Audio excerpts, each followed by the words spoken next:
I've come to think that all we do can be understood in the framework of habits. Even the stories we tell ourselves to get ourselves through the day are structured around the habits we have or the sets of actions that we have that can get us through each challenge or event in our days. And because I'm all about making things easier for myself and everyone that I come into contact with, I've become pretty focused on really understanding how habits work and how we work well and not so well when we operate with our habits. And so today I thought I would share with you some of the most common mistakes that I've noticed when people are setting up their habits. The first one is that we have ideas and goals and even pictures in our minds for what we would like to happen and who we would like to be, but we are not being specific enough when it comes to determining how to carry out those ideas and goals effectively. So basically, we're not being specific enough. We're not seeing these plans as truly being ours. We're not owning them. We're not seeing them as being tangible, doable activities or actions.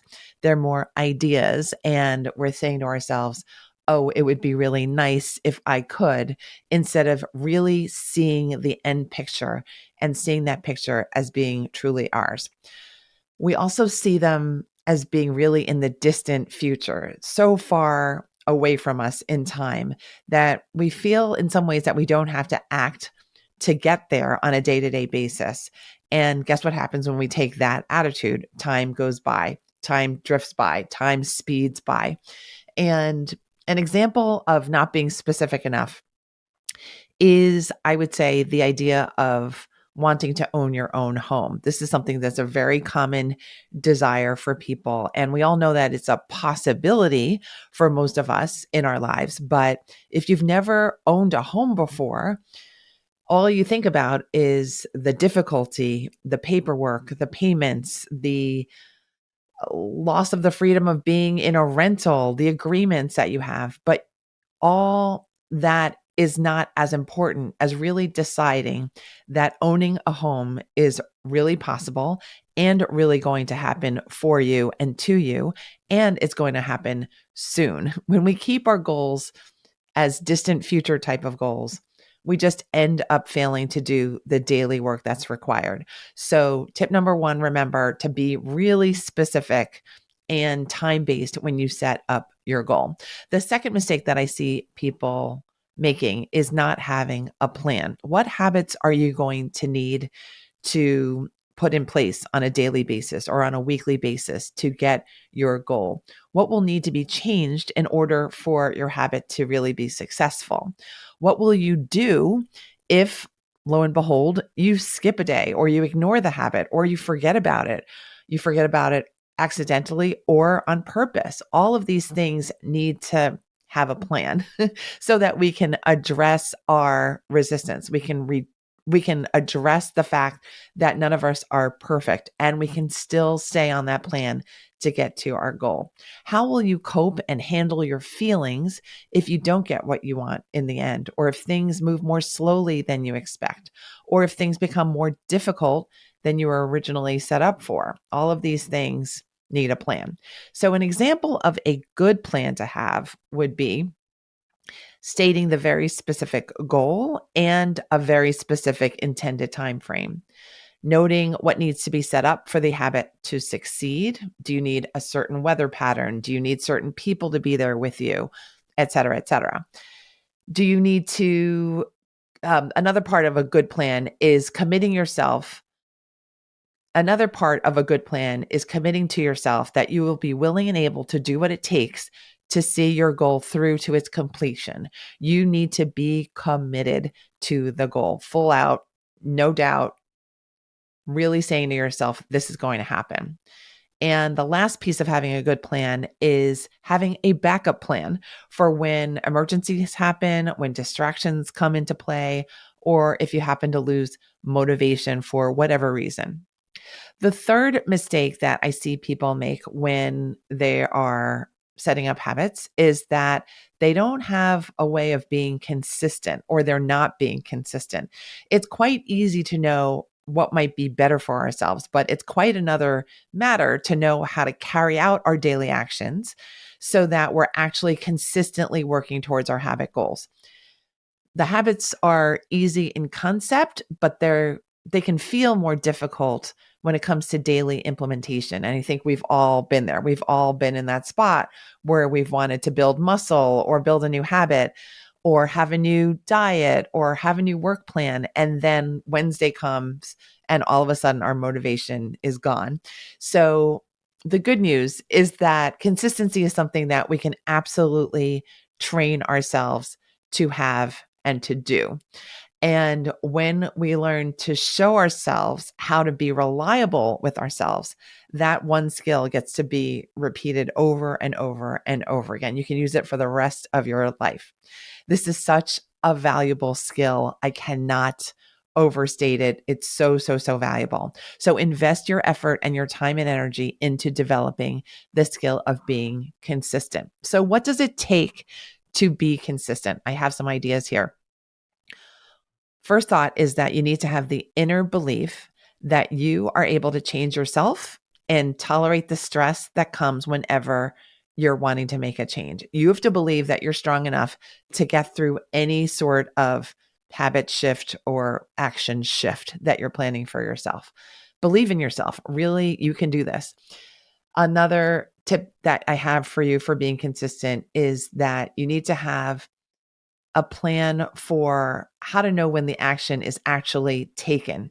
It has to be a binary situation. It has to be, yes, it was done, or no, I skipped it. It either happened or it didn't. That will help you to really keep yourself on track because you're going to look for a yes every single day or every other day, whatever plan you've set up for yourself.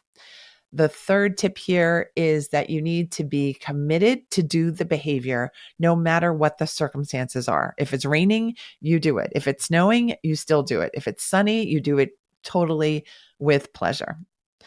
And then finally, in order to be consistent, you need to have a way to track your action steps along the way. It doesn't have to be complicated, but you do want to keep a mini record of what's actually going on so that you can reward yourself when you're actually taking the steps. Consistency is both easy and difficult at the same time. But again, it's really such a habit that will bring you such value and such joy when you really lock it in. It's a way to harness the real power of your mind, your body, and your energy over time. Trust me on this one. The fourth mistake that people make when setting up their habits is not tracking their progress. I just mentioned that tracking is important to make sure you don't lose track of where you are and also to give yourself a reward system for seeing, oh, I did it again. I did it again. I did it again. And this, in some ways, takes away the drudgery of feeling like, oh, this is so boring, or, oh, can't I do something else instead? You're keeping yourself on a regular path and you're saying, oh, as time goes on, this gets easier and easier to do. So definitely take some time and effort to build a easy to use tracking system for yourself. Grab a sheet of paper, maybe even just a post-it note, and start tracking away. Track one habit for the next 5 days and see if you can just keep up with that consistency habit alone. You will get a payoff even in just having 5 hashtag marks on a small little piece of paper. The fifth mistake that I see people making is failing to be present. The fifth mistake that I see people making is failing to be patient. It's interesting that patience has a lot to do with successful habit creation because when we get impatient with ourselves, that actually ends up killing our drive, killing our motivation, killing our streak, killing our consistency, killing our sense of ourselves. Because when we get frustrated, when we feel impatient, we don't see ourselves as being enough to be successful, enough to reach the end destination of our end goal, of our habit change. And then guess what happens? We revert to our old habits.